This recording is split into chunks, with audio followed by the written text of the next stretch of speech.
By the Montana Television Network. Montana This Morning continues on Montana's News Leader. The U.S. has issued a warning to North Korea threatening massive military response as the rogue regime appears to be getting ready for another ballistic missile launch. I'm Hannah Doba. I'll have the latest coming up. Good morning. Just ahead of 6:30 on this Labor Day Monday. Chet Lehman, Missy O'Malley with you. Matt has our forecast in a moment. Our top story again this morning. South Korean defense officials say they continue to see signs of possibly more ballistic missile launches from North Korea, including the possibility of an intercontinental ballistic missile. The report comes after live fire drills in South Korea as of this morning, and tough talk from the Trump administration over the weekend after North Korea's claimed hydrogen bomb test. Hannah Doba has our latest in New York. South Korea's military says it carried out a live fire exercise this morning using fighter jets and long-range ballistic missiles in a drill simulating an attack on North Korea's nuclear test site. The ongoing exercises are in response to the North's claims to have detonated a hydrogen bomb underground Sunday. The United Nations is also set to respond with an emergency Security Council meeting today. Hours after the rogue regime's nuclear test, President Trump responded while leaving church Sunday. Mr. President, will you attack North Korea? Secretary of Defense James Mattis says while the U.S. is not looking to annihilate North Korea, the president did ask to be briefed on all military options. Any threat to the United States or our allies will be met with a massive military response. Less than a month ago, the UN imposed its stiffest sanctions so far on the reclusive nation. Now, this weekend's claimed hydrogen bomb test is the North's sixth nuclear test since 2006. And coming up just a moment, we'll have some reaction from our allies in that area, South Korea, and reaction from Japan. Meantime, Matt steps in to take a look at life here a little closer to home. Yeah, you know, a little better. Slightly. At least here in the We're Valley. seeing the numbers coming down, but it's still pretty tough. We still have some ash falling across the area.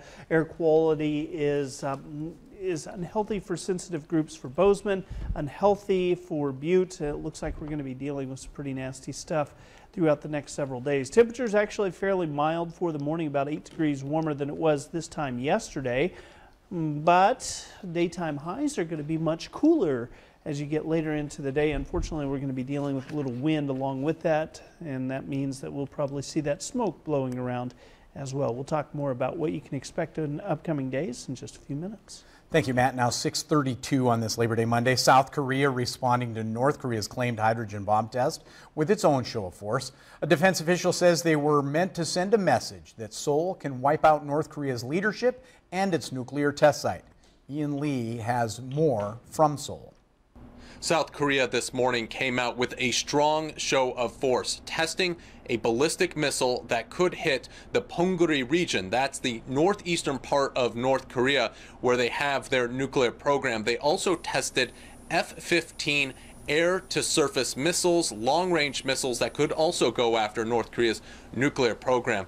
And this comes just a day after North Korea tested their most powerful nuclear bomb to date, a hydrogen bomb that could fit on top of an intercontinental ballistic missile. They also released pictures showing the leader of North Korea, Kim Jong-un, at a nuclear facility looking at a bomb that could go on top of an ICBM. Now, South Korea has come out with a two-pronged approach. One of those prongs is this show of force, this cooperation with the United States through military exercises and their close cooperation with the U.S. The other prong is going to the international community and trying to bring strong international diplomatic and economic pressure onto North Korea. But as we've heard from inside North Korea, that kind of pressure, that international pressure on the country is having an opposite effect. It is galvanizing that country to quickly enhance their nuclear program. Ian Lee in Seoul, South Korea. Japan has also been dealing with threats from North Korea for decades, but Prime Minister Shinzo Abe says claims of a hydrogen bomb test have reached a new level. He's now calling for tougher sanction enforcements and says that the test by Pyongyang is totally unacceptable. Alexandria Field in Tokyo has more on Japan's response. It was less than a week ago that people in the northern part of Japan woke up to the sound of sirens and received messages telling them to seek shelter after North Korea launched an intermediate ballistic missile that flew over Japan. At the time, Japanese Prime Minister Shinzo Abe called it a grave threat. He is now saying that the threat from North Korea has reached the next level. That after North Korea conducted its 6th nuclear test. Japanese sniffer planes were up in the air trying to detect any possible signs of radioactive material in the aftermath of that test. The Prime Minister has spoken twice in the last day to U.S. President Donald Trump, the first time after North Korean state news published images of North Korean leader Kim Jong-un with what they purported to be a miniaturized hydrogen bomb, which North Korea has said could be fitted to ICBMs. The second time that Prime Minister Abe and President Trump spoke was after that nuclear test was conducted. Prime Minister Abe now calling on all international partners to fully enforce sanctions that are already in place against North Korea. Don't forget, just recently, the United Nations Security Council unanimously voted on what was billed as the toughest round of sanctions ever against North Korea. Abe said that those sanctions provide for the possibility of additional measures against North Korea should they take action as provocative as conducting another nuclear test, which is exactly what we're seeing now. The Japanese Prime Minister and the U.S. President have spoken about 5 times in the last week. Prime Minister Abe says he has also spoken today to the Russian President Vladimir Putin. He says the two agree on the seriousness of the threat that's been posed by North Korea, and he says he is looking for Russia's support during the United Nations Security Council meeting that will be held, an emergency session that will be held on Monday. Alexandra Field, CNN in Tokyo. 6:36 now on this Monday. Fire continues to be our top local story for this Labor Day holiday. Smoke and haze obvious in our valley. As you take a look at the map, we have 44 fires burning in Montana. It's blackened an estimated 838,000 acres as of Sunday night. Largest fire has been the Lodgepole Complex fire outside of Jordan. That's in eastern Montana. It's charred through almost 271,000 acres.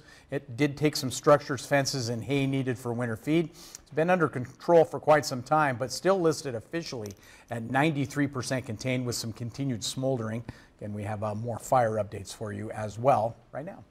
Southwest Montana fire managers have amended fire restrictions after issuing a stage 1 fire restriction on Friday, meaning that open campfires were only allowed in designated camping areas in metal rings.